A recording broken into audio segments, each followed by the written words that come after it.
The badge glints as he jokes about loyalty, and I step forward, holding a vote he never saw coming. The applause thins to polite echoes as I move down the center aisle of the ballroom, the ceiling lights bleaching faces into honesty they didn't plan for. I'm close enough to hear the hum of the sound system and the faint scrape of a chair leg as someone adjusts to get a better view. The location is unmistakable.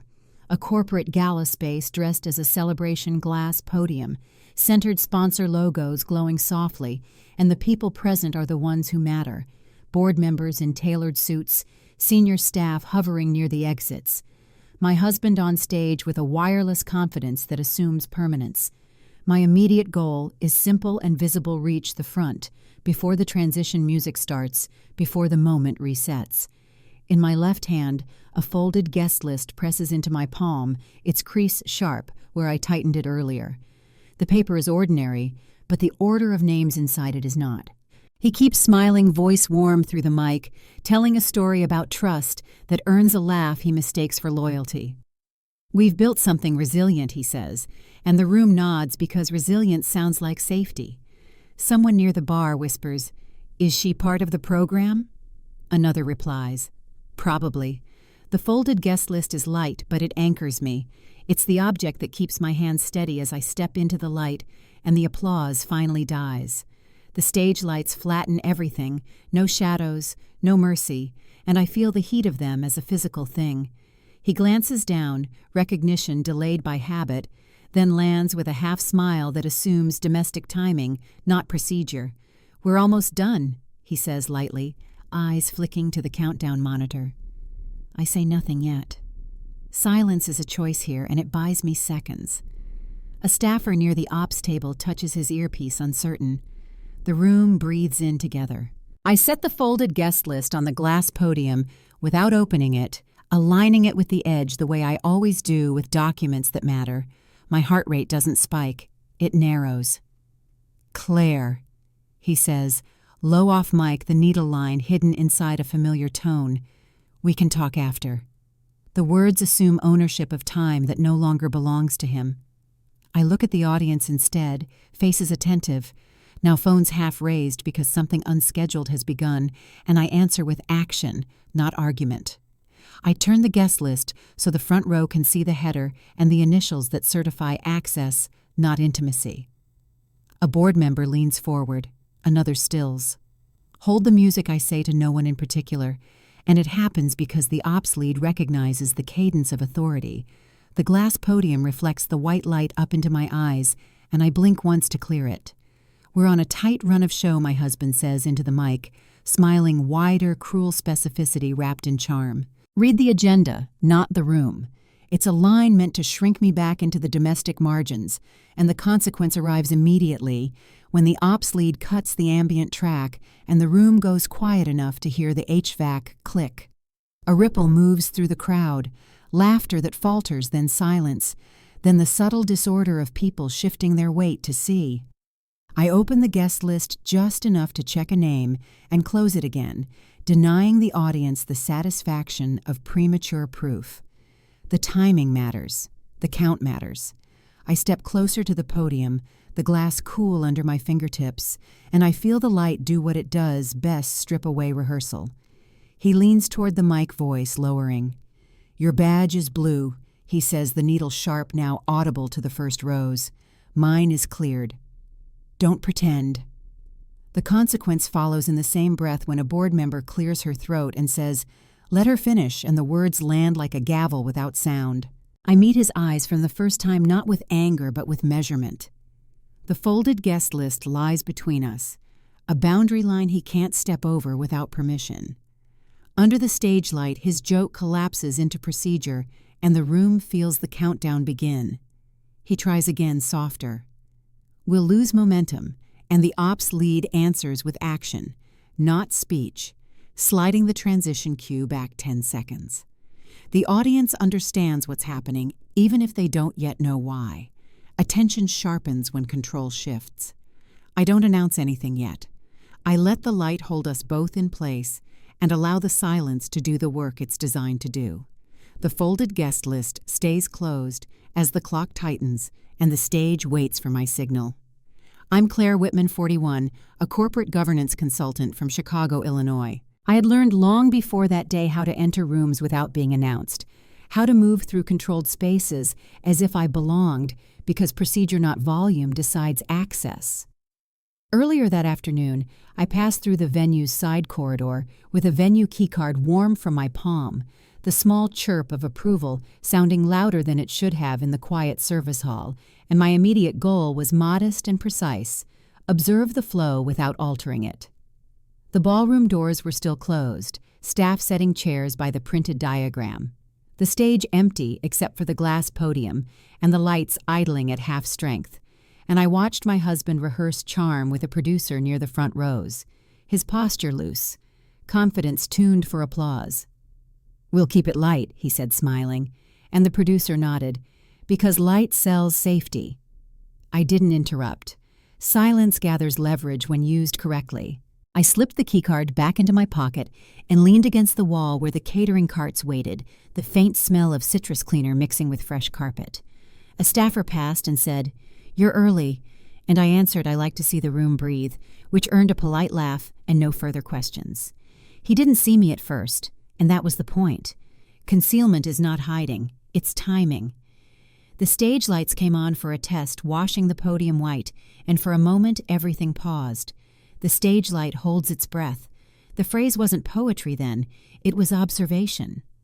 My husband glanced up, shielding his eyes with a hand, and joked, "Careful, that thing makes everyone honest," and the producer laughed, the consequence being a tiny shift in tone that told me he believed honesty was optional.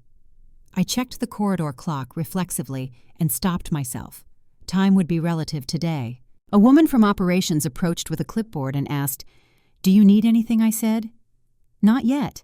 And she said, "Okay," and the consequence was trust extended without scrutiny.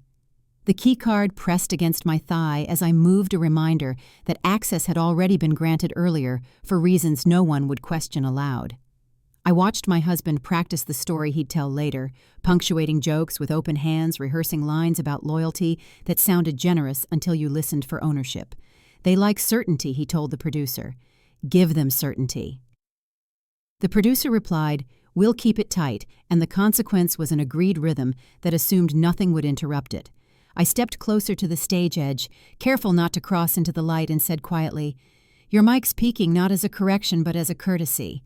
He turned surprised and said, "Claire, you're early," with a smile that assumed I'd sit and behave. "I won't stay," I answered, and the consequence was a shrug. He had no reason yet to adjust. A tech adjusted the mic and said, "Levels are good," and the producer added, "We go in 20, which framed the room as a countdown, even without numbers. I moved back to the corridor where the doors met the ballroom, watching staff tape a last-minute schedule change near the service entrance, the paper curling slightly at the corners as if unsure of its authority.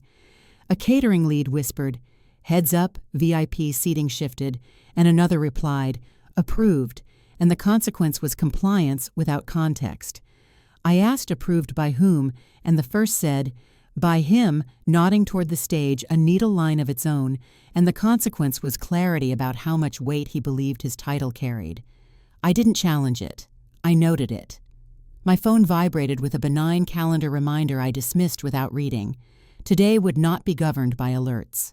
A board member arrived early and said to no one in particular, "Looks polished," and I said, "It always does," which earned a thin smile and a nod. The consequence was recognition without engagement. When my husband passed by, he squeezed my arm and said, "We'll celebrate," after the familiarity meant to fold me back into the personal lane.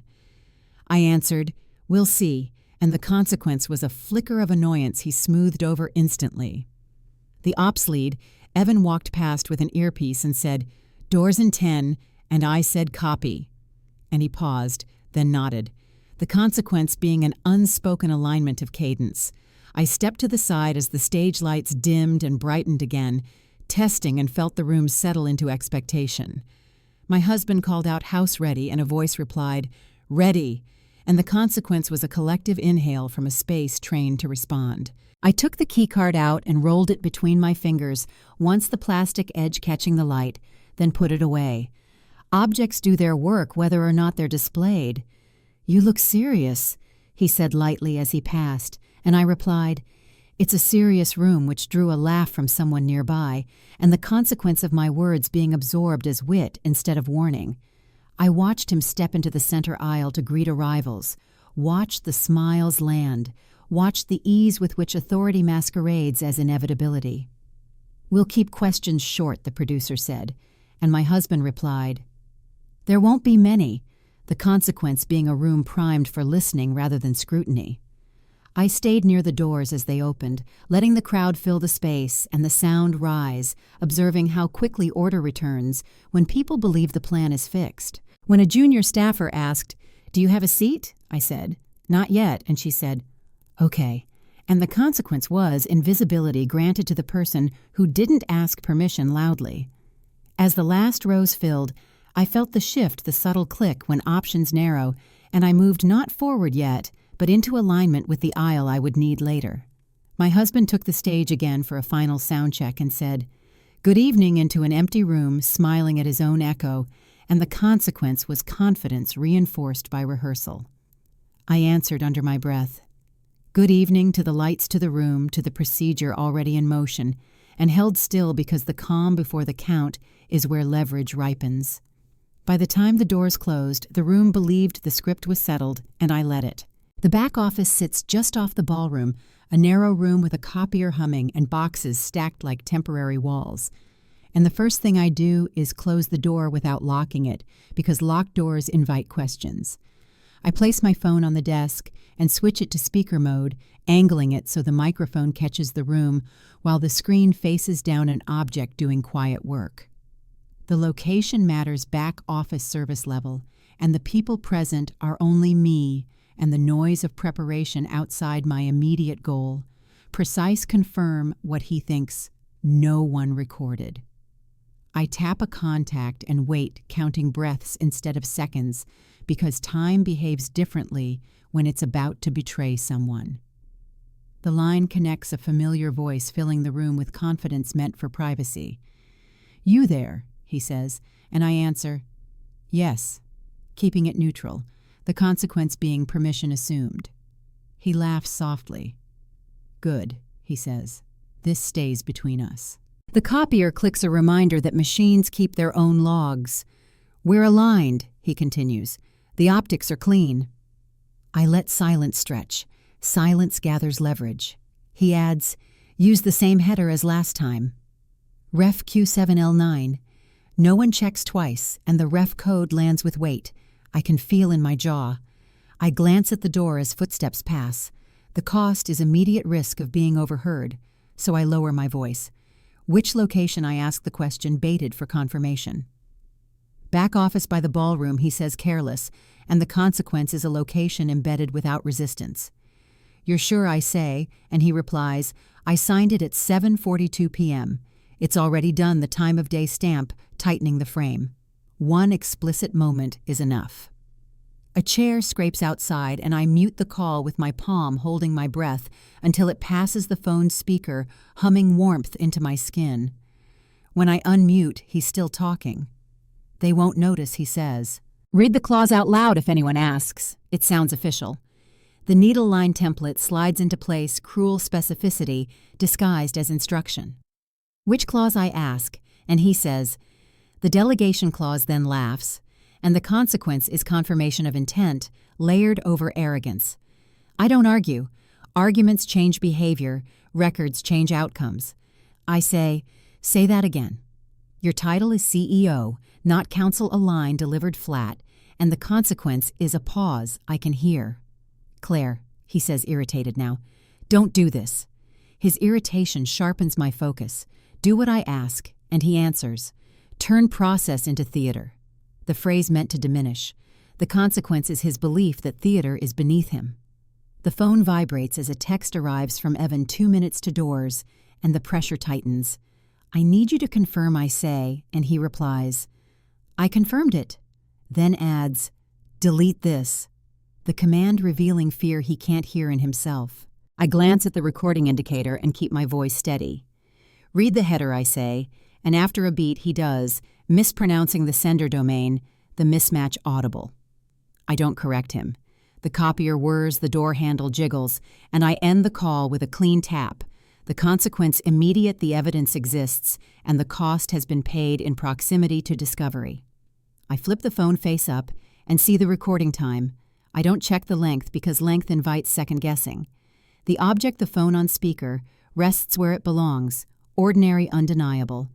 Outside, laughter rises as guests enter the room, resetting itself for spectacle. I slip the phone into my jacket and open the door, meeting a staffer's eyes. "Everything okay?" she asks. "Fine," I say, and the consequence is passage granted. As I step into the corridor, I catch my reflection in a steel panel composed unremarkable, and I remember the phrase from earlier, not poetry, but observation. The stage light holds its breath. The motif sits lightly. This is still a seed. I move toward the ballroom, the sound thickening, and my husband intercepts me near the entrance, smiling for anyone watching. "We're live soon," he says, voice low. "Don't make this messy." "Messy is subjective," I reply, and the consequence is his jaw tightening. "You're not on the agenda," he says, the needle line sharpened for control. "Your badge is blue," I answer. "Your email header is wrong," and the consequence arrives when his eyes flick to my pocket and back, the smile straining. "What did you do?" he asks. I don't answer. Answers invite denials. "Keep smiling," I say quietly, borrowing his own cruelty. The room should hear it. He leans in, voice barely moving his lips. "We can fix this," he says. "After." After is not a clause, I answer, and the consequence is his retreat, a half-step masked as greeting a donor. A board member passes and says, "We start on time," and I say, "We always do," the consequence being alignment without disclosure. I slide into a seat near the aisle, phone warm against my ribs, and listen as the opening music swells. The ops lead glances my way. I nod once. The copier's hum is gone now, replaced by applause, but the sound I hear is the one recorded minutes ago, already shaping the room in ways applause can't undo. I don't look at my husband when he takes the stage. Looking would concede focus. He opens with a joke, the crowd laughs, and the consequence is momentum that thinks it's safe. I feel the pressure of the phone against my side and the steadiness it gives me. Evidence changes posture. At the midpoint of his opening, as the lights brighten and the countdown ticks inside the ops booth, I stand not to interrupt yet, but to claim visibility, and the movement pulls eyes toward me. The speakerphone confession turns a joke into record, and the room senses the shift before it understands it. He keeps talking, but the rhythm is off now. He knows it, even if he won't admit it. I sit again, letting the moment pass, letting anticipation sharpen. There's no rush. The clock is tightening on its own. The phone stays silent in my pocket, while his confidence spends itself. The ballroom has shifted from warm noise to attentive quiet, the kind that forms when people sense a change in control, but don't yet know its direction. The location is fully public now, the main floor stage-centered sponsor banners glowing, and the people present include the entire board. Senior staff, clustered near the ops table, donors in the front rows, and my husband at the podium with the wireless mic resting confidently in his hand. My immediate goal is narrow and visible. Introduce proof without announcing intention. Let the room witness what it would otherwise excuse. The mic picks up his breath as he pivots into the second anecdote, voice, smooth volume calibrated. "We value transparency," he says, smiling, and a ripple of approval moves through the first rows. I step into the aisle again, not rushing, letting the movement register. Phones lift slightly. Curiosity sharpens. The ops lead. Evan meets my eyes and then looks at the monitor bank behind the check-in desk, the place where venue feeds are usually ignored unless something goes wrong. I don't speak yet. Speaking would frame this as interruption. I wait for the room to do what rooms do when given a cue. A donor whispers, "Is this planned?" Another replies, "Must be." And the consequence is permission granted by assumption. My husband's smile tightens as he sees me, but he keeps going. Momentum is a drug. "We built trust by showing our work," he says, and I feel the mic's power in the room, the way amplification turns tone into authority. I stop 2 rows from the front and look past him, not at him toward the monitor, where a staffer is already frowning at something that shouldn't be live. The wireless mic crackles briefly, feedback small but sharp, and heads turn. "Sorry," my husband says lightly, tapping the mic, the needle line dressed as charm. "New equipment." The consequence arrives immediately when the feedback stabilizes and the monitor behind him flickers not to a slide but to a grayscale still from the venue's corridor camera. It's on screen only for a beat, but it's enough. A time-stamped image of him and Lena in the service hallway earlier. Bodies angled close, a wristband color visible, a door sign legible. A board member inhales audibly. Someone in the back laughs once, unsure, then stops. The room's witness wave begins laughter to silence, to the subtle disorder of people shifting to see. "Cut that," my husband says into the mic, voice sharp now, and the consequence is, Evan lifting his hand slightly, palms out, a universal signal of hold. "We're testing feeds," Evan says aloud, procedural buying time without accusation. My husband's jaw flexes. "We're live," he says. Cruel specificity aimed at control. Read the run of show. The mic carries it farther than he intends. I take another step forward, still not speaking, letting the image do its work. A woman near the aisle raises her phone. Another follows. The recording vector multiplies. "That's the service corridor," a staffer whispers, and another replies, "Why is that up?" The consequence is a cascade of questions that don't need answers yet. My husband laughs too loud. People, he says, spreading his hands technology. He tries to pivot back to humor, but the timing is wrong. Humor needs safety. I lift my hand palm open, not to stop him, but to signal the ops table, and Evan nods once the consequence being compliance framed as protocol. The monitor freezes on the still, the timestamp corner visible without me pointing at it. "We can address this," after my husband says, lowering his voice into the mic as if intimacy could tame amplification. "We're on a schedule. Schedules answer to logs." I say my first words in the public space, measured and clear, not raised. Heads turn fully now. He looks at me, disbelief flickering. "Claire," he says, and then to the room. "This is personal. The needle line is crude but effective when it works. It doesn't work now." A board member in the front row says, "Let it play not loudly, but the mic catches it, and the consequence is authority redistributed by consent." The wireless mic hums as my husband shifts his grip. He's sweating now, a detail the stage lights don't forgive. "Your badge is blue," he mutters toward me, audible to the first rows, a last attempt to reassert hierarchy. I answer without raising my voice. "That seat number isn't yours," I say, nodding toward the front row, where he'd planned to sit after speaking, and the consequence is a murmur, as eyes check the printed programs. He opens his mouth, closes it, then smiles again, the mask slipping. "We're derailing," he says into the mic. "People came to celebrate. They came to witness," I reply, and the word lands heavier than celebration ever does. Evan clears his throat. "We've got a CCTV still queued," he says, procedural language like a seatbelt clicking. "Do you want it off?" He looks at my husband. The room holds its breath. My husband hesitates a fraction too long, and the consequence is Evan looking back at me. I nod once. The still advances to a second angle. Same corridor, different camera, same wristband color, same ref on the wall placard. Phones rise higher. A donor whispers, "Is that?" and stops. My husband laughs again, brittle. "This is ridiculous," he says. "Read the clause out loud. The room should hear it." He's throwing his own needle back, hoping familiarity will dull it. I don't take the bait. "We're not litigating," I say. "We're observing." A woman near the aisle says, "Is that today?" And another answers, "Yes, and the consequence is temporal clarity without dates." The wireless mic squeals briefly as my husband grips it tighter. "Cut it," he says, again, sharper. Evan doesn't move. "We're holding," Evan says, and the room hears the word as policy, not defiance. My husband looks at the board, searching for rescue, and finds stillness instead. When the CCTV still freezes behind him, the laughter drains and the room chooses silence over excuses. He swallows, then tries a different angle. "We can discuss governance later," he says, voice lowering the mic, obedient. "This isn't the place. Public actions choose public places," I answer, and the consequence is nods from people who don't yet know why they agree, but know that they do. A board member leans forward.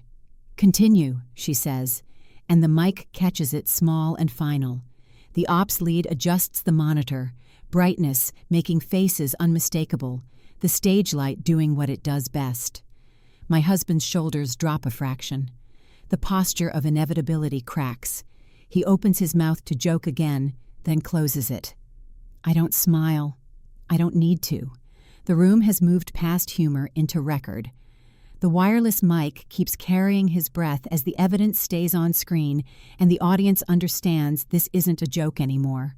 The conference room smells faintly of coffee and toner, a neutral space chosen for decisions that pretend to be private, and the first thing I do is place the sealed legal envelope on the table without opening it, an object asserting itself by presence alone. The location is controlled interior, away from cameras, and the people present are limited to me. My husband standing near the window and the low hum of the building settling after the public disturbance. My immediate goal is recalibration, not comfort. He closes the door behind us with more force than necessary and says, "You blindsided me," a line meant to establish grievance before accountability. "I followed procedure," I answer, and the consequence is his laugh, short and sharp. "Procedure," he repeats, tasting the word like something counterfeit. He paces, then stops. "We'll clean this up," he says. "We always do." The phrase is habit dressed as confidence. I slide the envelope closer to the center of the table, aligning it with the edge. "Open it," he says.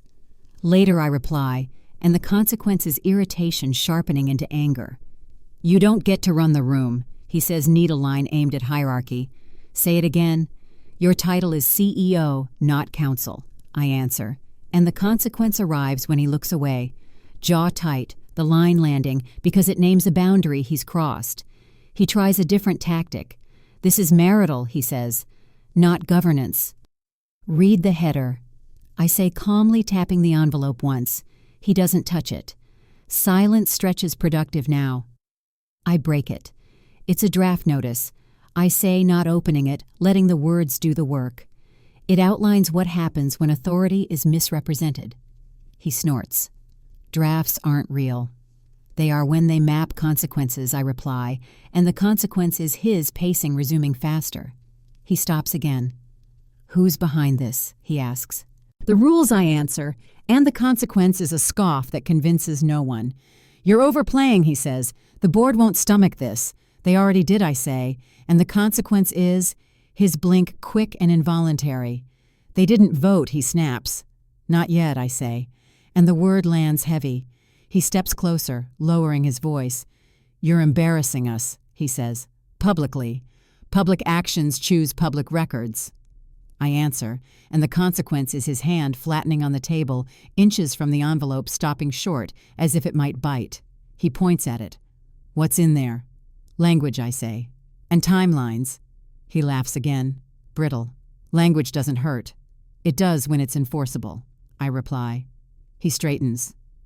"You think you can scare me with paper?" he asks. "Paper is how power moves when voices fail," I answer, and the consequence is a pause that feels like gravity. He circles the table, then plants himself across from me. "You're making enemies," he says. "I'm naming behavior," I reply. "Enemies do that themselves," he shakes his head. "This will blow back," he warns. "It always does." "So does misuse," I say. He reaches for the envelope at last, and then pulls his hand back, a micro-defeat he thinks I won't notice. "Read the clause out loud," he says, throwing the needle again. "The room should hear it." "This room isn't the record," I answer. "The record comes later." He scoffs. "You're stalling." "I'm sequencing," I say, and the consequence is his eyes narrowing. Sequencing is a word he understands too well. I finally slide the envelope closer to myself and break the seal, the paper tearing with a clean sound that cuts the air. Inside, the notice is clinical, no names yet, just roles and conditions, and as I skim, I feel the shift from spectacle to structure. He leans in. "Give me that," he says. "No," I answer, and the consequence is his breath hitching audible. "You can't do this," he says. "I already did," I reply. He reads over my shoulder despite himself. "This is a draft," he insists. "Drafts can be revised. Revisions leave tracks," I say, and the consequence is his step back as if the page emitted heat. He points at a paragraph. "This assumes intent," he says. "It documents representation," I reply. "Intent is inferred by pattern. Pattern," he repeats, anger giving way to calculation. "You don't have enough."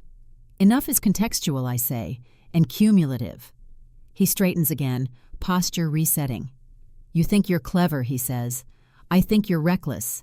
"Reckless is pretending there's no log," I answer. "Read the footer." He does silently this time, eyes catching on the conditional language that anticipates defenses. The room feels smaller. He looks up. "We can settle," he says softer now, privately. "Settlements are records," I answer, "and this isn't a negotiation yet." Yet he echoes. When the sequence completes," I say. He exhales through his nose. "You're enjoying this," he accuses. "I'm managing it," I reply, and the consequence is his realization that pleasure has nothing to do with control. He reaches for the envelope again slower, and this time I let him take it, because letting him hold it teaches him what weight feels like. He flips the pages faster now, scanning for exits. "You're missing a signature," he says, seizing on a detail. "It's a draft," I remind him, and the consequence is his shoulders sagging a fraction. He looks up. "You're going to burn the house down," he says. "I'm opening windows," I reply. We stand there, the envelope between us like a boundary marker, the hum of the building steady. He says, "We can still fix the optics." "Optics don't fix logs," I answer. He says, "You'll regret this." "Regret requires doubt," I reply. When the seal breaks and the language lays out consequences, his confidence fractures into logistics. He closes the envelope slowly, the sound deliberate. "You think the board will back you," he says. "They back procedure," I answer. He nods once, a concession he won't admit. "This isn't over," he says. "It's sequenced," I reply, and the consequence is his silence, long and telling. I take the envelope back and tuck it under my arm, feeling the weight settle into something useful. The room offers no applause now, no laughter to hide behind, only the quiet clarity of what follows structure. I open the door and step into the corridor without waiting for him. The sealed envelope leaves with me as the path narrows and the count moves forward. The prep room hums with controlled urgency, a narrow space behind the stage where cables coil like intentions, and the projector breathes warm air against the wall. The location is precise backstage control, and the people present are me, Evan, at the ops rack, and a tech who keeps glancing toward the ballroom doors. My immediate goal is timing, not exposure, because midpoints decide outcomes. The projector remote rests in my hand, matte plastic warming to my grip, its buttons familiar enough to disappear until they matter. "We're cued," Evan says, eyes on the monitor. "We can hold." Hold until I say I reply, and the consequence is his nod, shoulders squaring into policy. A tech whispers, "Email just came in," and angles a screen toward me. The subject line looks right. The header does not. I lean closer, reading without touching. "That sender domain's wrong," I say. "It's masked." "Read it," Evan says. Out loud, I add, because rooms listen differently when language leaves the screen. The tech clears his throat. From exec office -alerts, he reads, stumbling over the hyphen. Location tag says, "Ballroom Ops." Ref code H2M9. The ref code lands clean, a safe field anchored. "What time?" Evan asks. Header says 7:56 p.m. The tech answers one explicit stamp, and the consequence tightens the room. I glance at the remote. This is the click that binds contradiction to light. "Pull the full header," I say. "I did," the tech replies. It routes through a personal relay. "Who's Evan?" asks. "Last four on the account mask shows 82, the tech says. And the consequence is the quiet kind, the kind that rearranges posture. "That's not authorized," Evan says. "It's misrepresented." I answer the distinction important. He looks at me. We're 5 minutes out, he says. We'll miss our window. Window's open when light stays on, I reply, and he exhales. I lift the remote thumb hovering, and the projector flicks to life in standby, washing the wall with pale white. The light stays on too long. The phrase is not poetry now. It's instruction binding motif to evidence the way policy binds action to record. You want it live? Evan asks. Not yet, I say. Cue the header only. People will notice the tech warns. They already did, I reply. And the consequence is compliance framed as inevitability. My phone vibrates, Rachel. My attorney one short buzz. I answer without leaving the room. Header mismatch confirmed, I say. Masked account. 82. Location ballroom ops. Good, she replies. Don't project intent. Project structure. Understood, I say, and end the call, the consequence being alignment across roles without spectacle. Outside, the audience noise swells, then dips, as my husband's voice returns to the mic, confident again, trying to reset the room. We're back, he says, smiling, the sound piped into our space through a monitor. Read the run of show, he adds, needle line aimed at control. Evan mutters, he's pushing. Let him, I say. Pressure reveals seams. The tech swivels the screen toward me again. There's a second header, he says. Forwarded, from where I ask. Service corridor router, he answers. Seat tag B14 embedded. Another safe field locks. Cue both, I say. Side by side. We can't show personal data. Evan cautions. We won't, I reply. We'll show mismatch. He nods. Door cue. Hold, I say. My husband's voice sharpens through the monitor. Transparency matters, he says a line he's already spent. I step closer to the projector remote steady and glance at the wall clock, then stop myself. One stamp is enough. He'll feel this, the tech says. Feelings are irrelevant, I reply. Sequence isn't. Evan looks at me. If we do this, there's no humor left, he says. Good, I answer. Humor obscures logs. He half smiles despite himself. You're cold, he says. I'm procedural, I reply. Different tool. The tech whispers. We're getting chatter. Phones are up. Recording vector confirmed, Evan says. Good, I reply. We need witnesses without prompting. My husband's voice dips. We can take questions later, he says. Right now, let's celebrate. Celebrate later. A board member's voice cuts in from the monitor, quiet but decisive. Evan looks at me. That's our cue, he says. I raise the remote. Not yet, I say. We need the count tight. He frowns. We risk backlash. Backlash is noise, I say. Records are signal. The tech taps the keyboard. Headers cued, he says. Ready on your mark. I breathe once shallow and step into the doorway so the light from the projector spills across the threshold, bright enough to bleach doubt. My husband laughs on stage too loud. You see, he says. All good. I lift the remote. Mark Evans says, I don't press yet. I speak calm, carried by nothing but proximity. Read the sender again, I say to the tech. He does. Exec office dash alerts, he repeats, and the dash hangs there small and damning. Say it again, your title is CEO, not counsel. My husband snaps through the monitor, voice catching as he hears the echo of his own words turned procedural. Project header, Evans says. I press the button. The projector clicks and the wall fills with 2 columns of text. No names, just structure, mismatched domains, masked account. 82, location tag, ballroom ops seat, B14. Phones rise higher. The murmur changes pitch. That's not ours, my husband says quickly, the denial landing late. Then explain the route, I say, still not amplified, and the consequence is the room leaning forward to hear me. Cut it, he says into the mic. Read the clause out loud, I say back measured. The room should hear it. The tech swallows. Routing shows personal relay, he reads, voice steady now. Not authorized by policy. Evan adds, this is a header mismatch, his words trained and neutral. It's a test, my husband says, reaching for laughter again. Tests don't use live accounts, Rachel's voice says suddenly through my phone on speaker, crisp controlled. And they don't miss state authority. The consequence is immediate.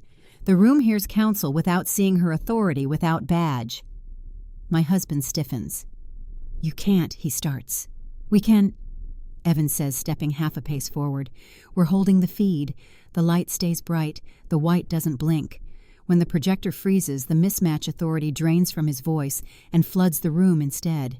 He tries again, softer. "We'll address this after," he says. "After is not a control," I reply. A board member stands.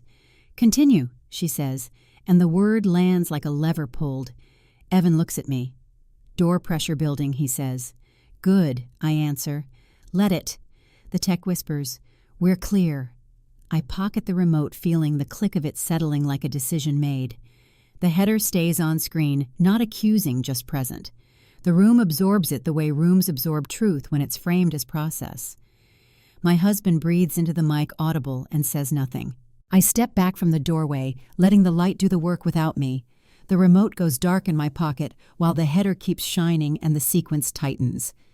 The service corridor narrows the sound into something sharper applause, leaking through walls as rumor not rhythm, and the location matters, because it's where records move without ceremony. The people present are me, Evan, and a security supervisor who introduces himself by roll before name clipboard already in hand. My immediate goal is pressure escalation without spectacle, because authority ripens when it waits just out of sight. The clipboard's metal clip catches the light as he flips it open. "We logged in irregular," he says, "neutral trained. Time window overlaps your feed. Read the entry, I say."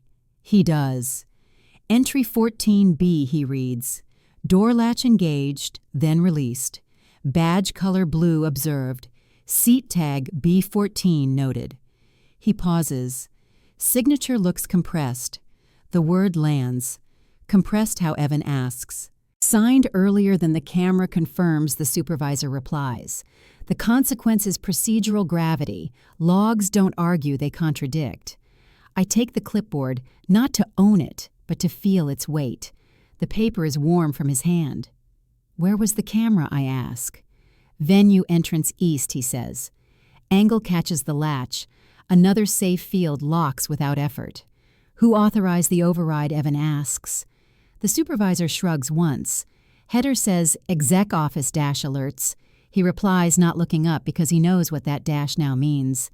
The corridor hum deepens as the crowd shifts beyond the wall. "We need to cede authority," Evan says quietly. "They're on standby," I reply. "Not yet." The supervisor glances up. "We can escalate," he offers. "Hold," I say. "Pressure first." He nods professional and keeps writing. My phone buzzes Rachel again, 2 short pulses. "Security log supports header mismatch," I say. "Seat tag B14.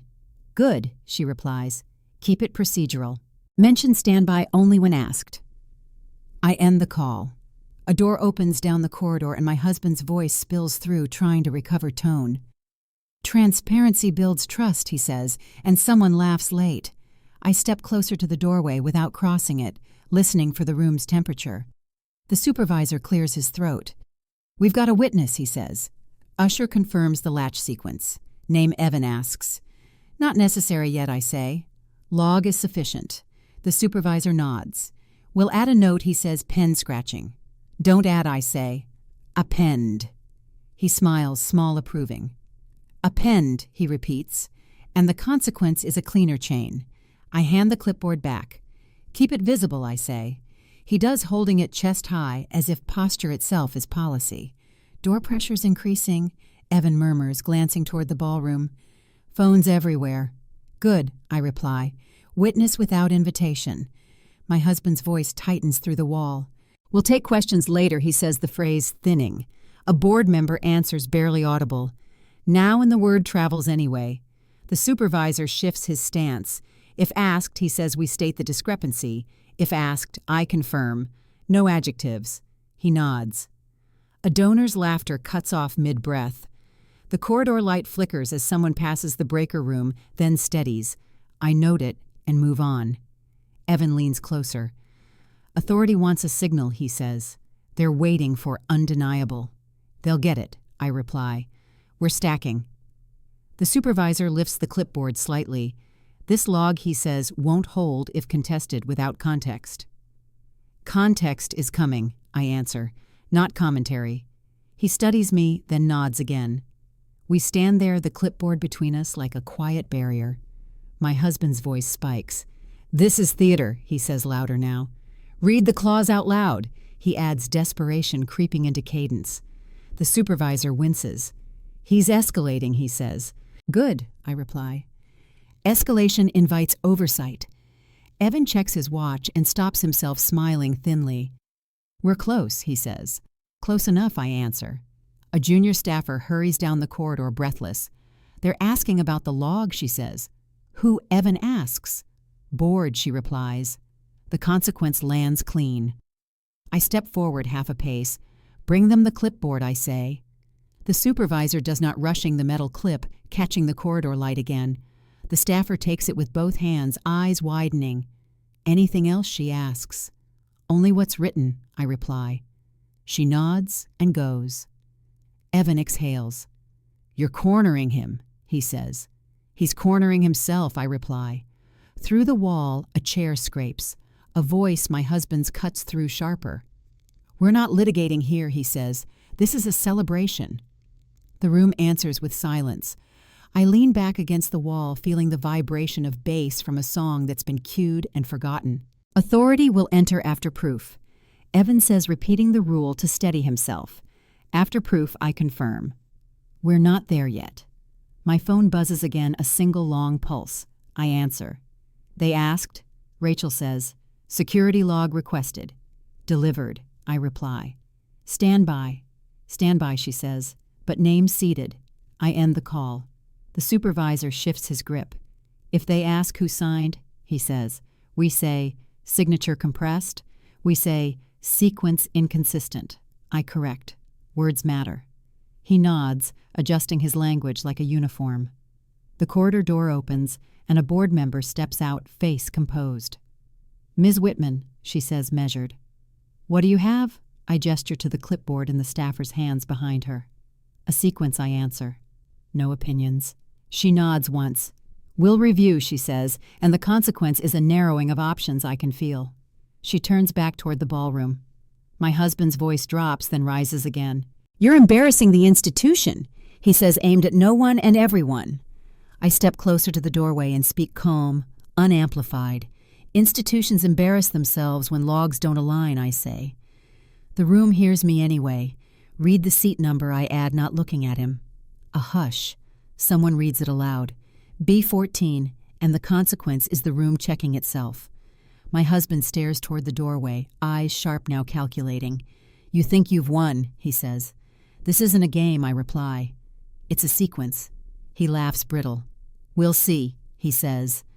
"We are," I answer, and the consequence is the board member returning to her seat, posture set. Evan leans in. "Authority's ready," he whispers. "Hold," I say. "One more layer."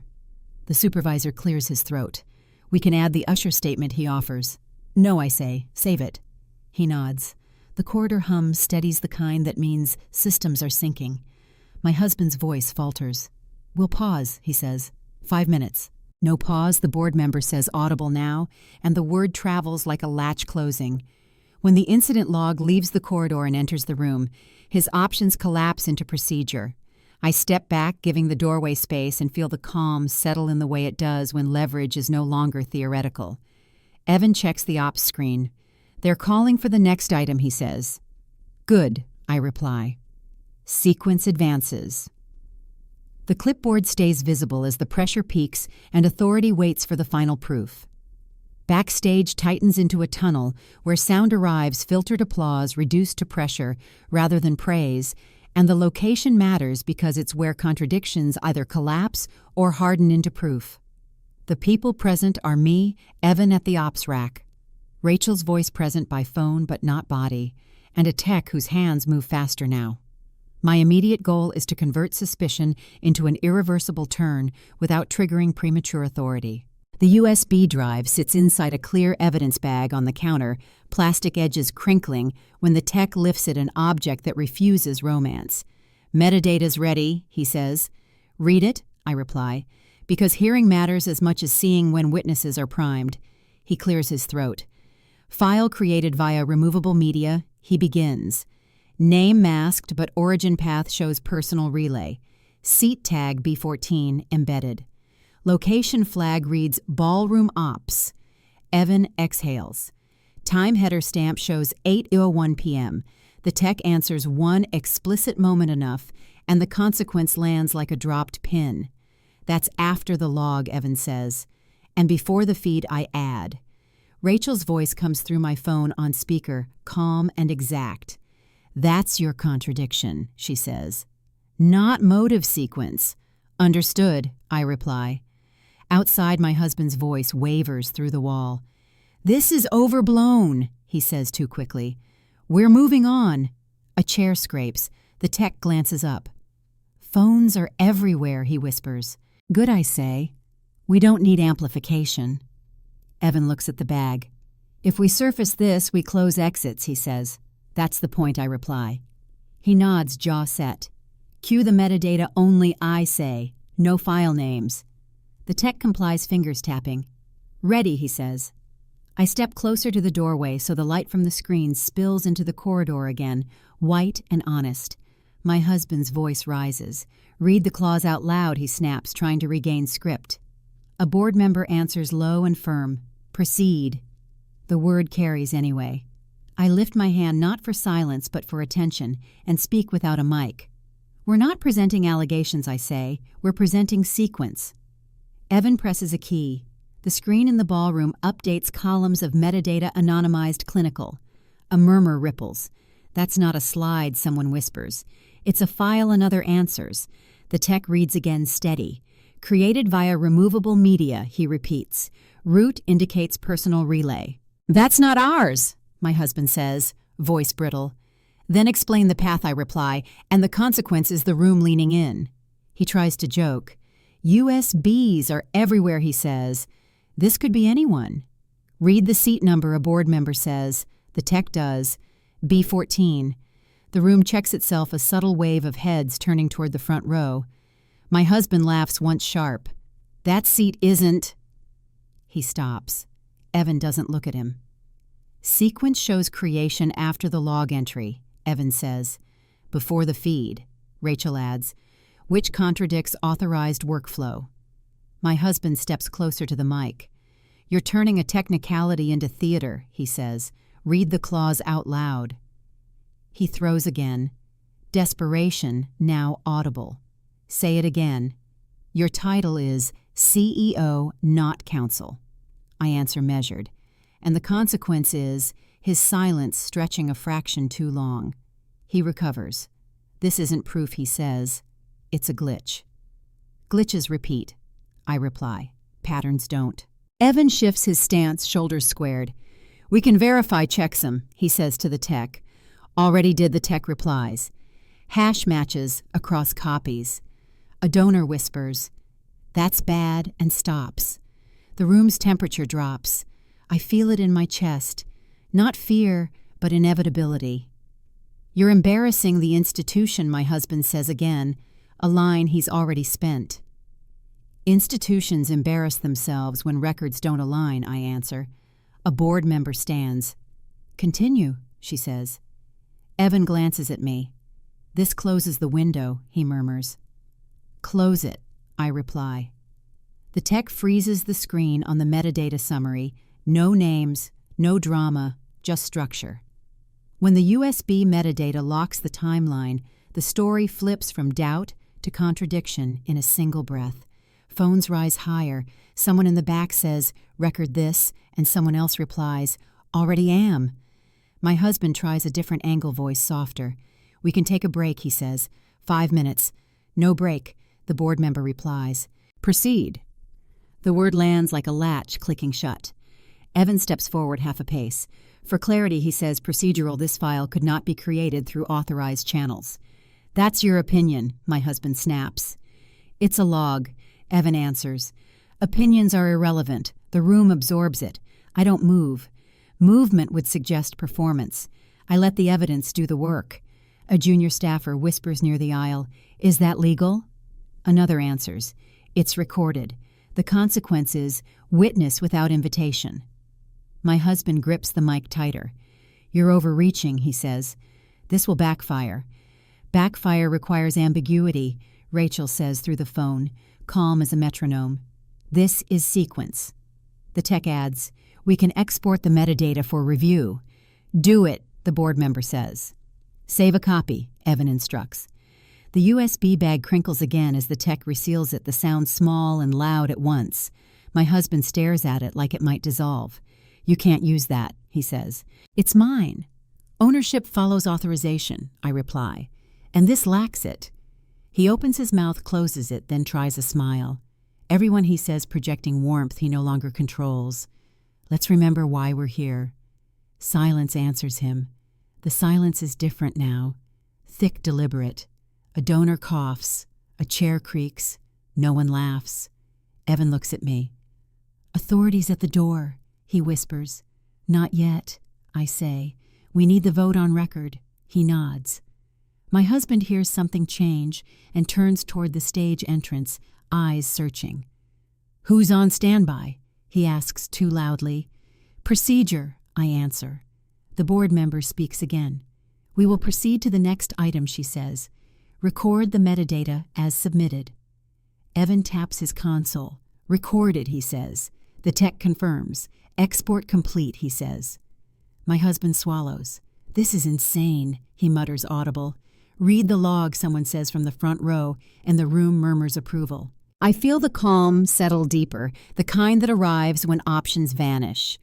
The USB bag rests on the counter, transparent, unimpressed. I step back from the doorway, letting the screen remain visible without my body near it. The contradiction has done its work.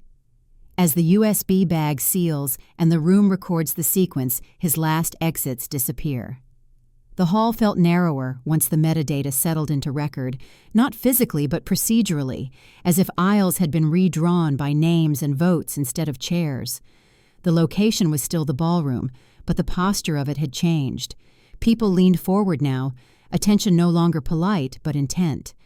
The printed seating chart lay folded in my hands, crisp paper annotated lightly in pencil, an object that looked administrative until it wasn't. My immediate goal was alignment, not exposure remove exits by making presence undeniable. Evan met me near the ops table, voice low. "They're asking who's counted," he said. "Good," I replied. "Let's answer without speaking." I unfolded the seating chart just enough to reveal the front row and the marked proxies, then walked the aisle deliberately, not toward the stage, but across the rows, eyes scanning faces that had assumed anonymity minutes ago. The chart matched the room in a way slides never could. People recognized themselves as data. A board member caught my eye and nodded subtle permission without theatrics. "We need the attendance record," someone said from the front. Evan gestured, and a staffer produced the board attendance record, names, times, proxies, printed and bound. The evidence did its work quietly, slotting into the chart like a key into a lock. I set the seating chart on the edge of the stage, angled, so the first two rows could see the circled seats and the corresponding names, not accusing, just present. "That's not correct," my husband said quickly, stepping closer to the mic. "We had changes. Append them," a board member replied. "On record." The word landed. He laughed brittle. "This is absurd," he said. "You're counting chairs. We're counting votes," I answered, still not amplified, and the room heard me anyway. Evan spoke neutral. "Attendance as recorded stands," he said. "Proxies noted." A donor whispered, "This is governance," as if surprised to see it live. I moved along the row, checking the chart against faces, pausing where a proxy had been assumed but not confirmed. "Seat B14. I said calm, and the chair remained occupied by the same person who'd been there all night, eyes fixed forward. The board member beside them glanced at the record and then back at the stage. "Present," she said. The confirmation rippled. My husband tried to reframe. "You're hijacking," he said. "We can vote later." "Later is not an option," another board member said. "We have quorum." The word shifted the air. I felt it like a temperature drop. I placed the seating chart flat on the podium, smoothing the crease with 2 fingers, aligning it with the glass edge. "Read the count," someone said. Evan did measured listing names without emphasis. As each name landed, eyes tracked to seats, nods confirming reality. My husband's smile faltered. "This isn't how it's done," he said. "This is exactly how it's done," I replied. "Just not how it's usually seen." He leaned toward me, off-mic, voice tight. "You think you've boxed me in," he said. "I know I have." I answered, and the consequence was his step back the mic, amplifying his breath. A board member stood. "Motion to proceed," she said.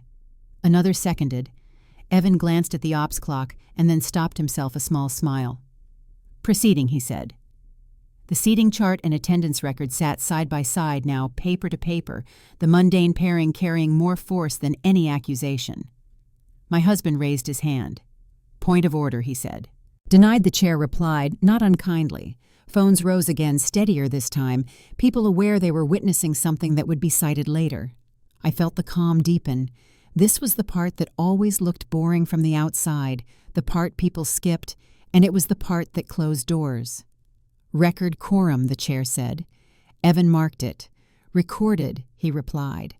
My husband tried one last time, voice almost pleading. "You're making a mistake," he said. "You'll regret this." I didn't answer him. I answered the room. When the seating chart aligns with the attendance record, choice disappears and procedure takes over. The chair looked down the row. "Any objections?" Silence answered. Not stunned silence, not shocked silence, but the deliberate quiet of people who know where this is going. "None," she said. We moved to vote. My husband stared at the chart, then at me, calculation giving way to something like disbelief. "This is personal," he said, softer now. "This is governance," I replied. Evan's voice cut informal. "Voting method confirmed." The chair nodded. "Call it," she said. Evan began names again, each answered by a voice or a proxy acknowledgement. The sound was steady, almost boring, and that was the point. With each response, the room settled further into inevitability. My husband's name came last. He hesitated a fraction too long. "Abstain," he said finally. The chair nodded. Recorded. The count finished. Evan looked up. "Motion carries," he said. The words did not echo. They didn't need to. My husband exhaled a sound the mic carried too clearly. He looked around as if expecting someone to laugh it off. No one did. I gathered the seating chart, folding it carefully, the pencil marks smudging slightly under my thumb, evidence of human hands on structure. I stepped back from the podium, giving space to the consequence that was about to enter. With quorum confirmed and votes counted, the room stops debating and starts complying. My husband leaned toward the mic again, then stopped himself, hands dropping to his sides. The chair spoke once more. "Please remain seated," she said. "We will address next steps." Evan met my eyes. "Authorities ready," he whispered. I nodded. The room held not breathless now, but braced. The chart rested folded in my hand, warm from use, as if it had always been meant for this.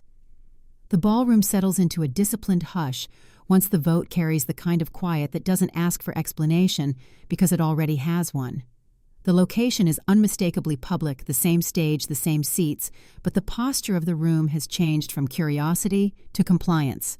The bright stage spotlight intensifies as Evan cues it up, a deliberate choice that flattens shadows and refuses ambiguity, and my immediate goal is finality, let proof land before authority enters exactly in that order. The spotlight clicks brighter, bleaching the podium, and the first two rows into clarity, and I feel the heat of it on my face as I step aside, not to claim the center, but to clear it. Evan's voice carries trained and neutral. For the record, he says the vote and quorum confirmation will be played back. The screen behind the podium updates not to commentary, not to narrative, but to a time-stamped playback, names called responses, recorded, quorum, confirmed audibly, and visually. The recording is unromantic, which is why it works. My husband shifts his weight, the mic hanging useless in his hand, now amplification, no longer his ally. "This is unnecessary," he says too late. "Read the record." The chair replies, and the words carry the authority of a room that has decided to finish what it started. The playback continues, each name answered, each proxy acknowledged, the count ticking forward like a metronome. Phones remain raised but steadier now, as if the audience understands that spectacle has given way to archive. Evan nods to the ops table. Quorum confirmed, he says, when the recording reaches the end. Vote recorded. The spotlight doesn't dim. It holds. My husband looks toward the exits and finds them politely blocked by ushers who have been trained for moments like this. He swallows. We can discuss remediation. He says, voice searching for the old room. After he adds the word reflexive. After is not relevant, the chair replies. The record stands. Evan glances at me. I nod once. Not permission, but sequence. He raises his hand slightly, a cue practiced earlier. The side door opens without drama, and Inspector Hall enters, badge catching the stage light with a brief, unmistakable glint. He does not rush. He does not speak at first. The timing is everything. When the recorded vote finishes under the spotlight, authority enters only after proof has already settled. A murmur ripples and dies as quickly as it started. No one wants to be the one who breaks this quiet. Inspector Hall steps to the edge of the light posture, calm hands visible. Good evening, he says, voice even. I'm here to receive the record. He does not say names. He does not say allegations. He says record, and the word anchors the room. Evan hands him the printed confirmation quorum, proof attached, timestamps visible, and the inspector scans it once efficiently. My husband steps forward, then stops himself, the spotlight unforgiving. This is a misunderstanding, he says, voice cracking just enough to be audible. Read the clause out loud, he tries again, habit clinging. Inspector Hall looks at him not unkindly. Sir, he says, this isn't a hearing. It's a receipt. The line lands harder than any accusation. A donor exhales. A board member shifts, relieved. Inspector Hall nods toward the screen. We'll take a copy of the playback, he says. Evan complies. The tech confirms export complete. The inspector's presence changes the room without altering it. Everything that needed to happen has already happened. My husband lowers the mic, sets it on the podium, and the sound it makes, a small knock, feels final. You can't do this, he says, quieter now. We already did. I answer, not stepping into the light, letting the spotlight remain where it belongs. The inspector turns slightly. Mr. Whitman, he says, using the name for the first time, you'll receive formal notice. He gestures to the side. For now, we need cooperation. My husband nods once the motion's stiff. This will destroy us, he says, not to anyone in particular. Institutions survive records, I reply. People survive honesty. The chair speaks again, efficient. This session will conclude, she says. Please remain seated. Ushers move with practiced ease, guiding without touching. Phones lower. The audience understands the performance is over because the work is done. Inspector Hall confers briefly with Evan, then with Rachel, who has arrived quietly at the aisle, her presence as controlled as her voice had been. Papers change hands. No one raises their voice. The spotlight stays bright, a visual insistence that nothing be hidden at the end. Under the bright stage spotlight, denial finally loses its shadow, and compliance becomes the only posture left. My husband looks at me once more, something like disbelief crossing his face. You planned this, he says. I sequenced it, I reply. He opens his mouth, closes it, then turns away as the inspector gestures him toward the side corridor. The movement is gentle, procedural, devastating. The chair thanks the room for its patience. People stand not to applaud, but to leave their conversations hushed and practical. The screen goes dark at last. The spotlight dims a fraction, then steadies, illuminating an empty podium. Evan exhales long. Record secured, he says. Good, I reply. I step to the edge of the stage, feeling the heat recede, and look out at a room that has returned to function. Inspector Hall pauses near me. Clear sequence, he says. Thank you. Thank you for waiting, I answer. He nods and exits. I gather nothing from the podium. There is nothing left to carry. The glass surface reflects the light cleanly unmarked. As the last of the audience filters out, the ops crew begins its quiet teardown. Cables, coiled screens, powered down, the machinery of normalcy, returning. I stand still for a moment longer, letting the calm settle where adrenaline had been. and then I turn away. The quieter room feels heavier than the ballroom ever did, not because of people, but because of paper. And the location matters, because consequences prefer tables over stages. The hard copy notice letter rests on the table between us. Thick stock official letterhead, no flourish, an object that does not apologize for its weight. The people present are limited and deliberate. My husband seated across from me, Inspector Hall at the end of the table, Rachel standing just inside the door with a folder tucked to her side, and an administrative officer whose pen hovers but does not rush. My immediate goal is execution, not explanation, because the work of governance is boring on purpose. The inspector slides the notice an inch closer to my husband. This acknowledges receipt, he says, tone even, not admission. My husband nods, fingers tapping once on the table before stilling. Read the clause out loud, he says reflexively, then stops himself, hearing the echo of a habit that no longer serves him. I don't respond. The officer clears her throat and reads neutral, the language clinical enough to drain emotion from the room. Dates, roles, interim measures, reporting requirements. Each sentence lands like a closed door. My husband stares at the letter, jaw tight. This is excessive, he says. It's proportional, Rachel replies, not unkindly, and temporary. The word temporary is not comfort, it's structure. Inspector Hall watches without comment, hands folded posture, signaling that this part is not a debate. The officer finishes reading and sets the pen down. Signature here, she says, tapping lightly. My husband looks up at me. You wanted this? He says, not accusing so much as naming. I wanted sequence, I answer. This is it. He exhales long, then picks up the pen. The scratch of ink is loud in the room. When the hard copy notice letter changes, Hand's power stops arguing and starts complying. He slides the paper back. The inspector takes it, checks the signature, and nods. Thank you, he says, professional. We'll proceed. He stands the signal that this part is complete. My husband remains seated. What happens now? He asks. Now you follow the conditions, the inspector replies, and we follow the record.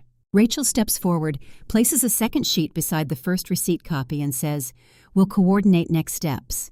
No one raises their voice. No one needs to. The administrative officer gathers the papers, aligning edges with practiced care, and exits. The inspector pauses at the door. For clarity, he says communication is limited to counsel. He looks at my husband.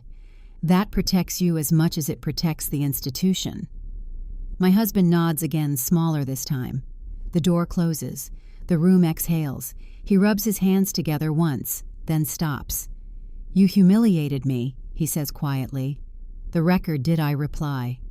Public actions leave public tracks. He looks at the table, then at me. You could have handled this privately. Privacy is not a remedy, I say. It's a delay. He laughs once hollow. You sound like a memo. Memos endure, I answer. Silence settles, not awkward, but complete. He pushes his chair back and stands. I'll comply, he says, voice stripped of bravado. I don't have a choice.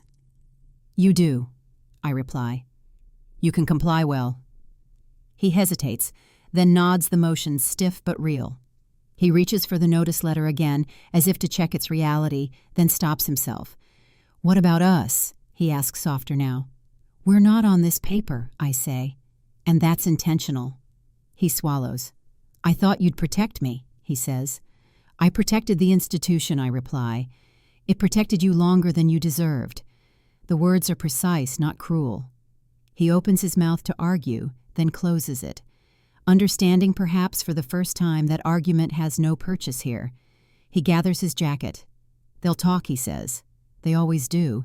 They'll read, I answer. That lasts longer. He nods once and heads for the door. I don't follow.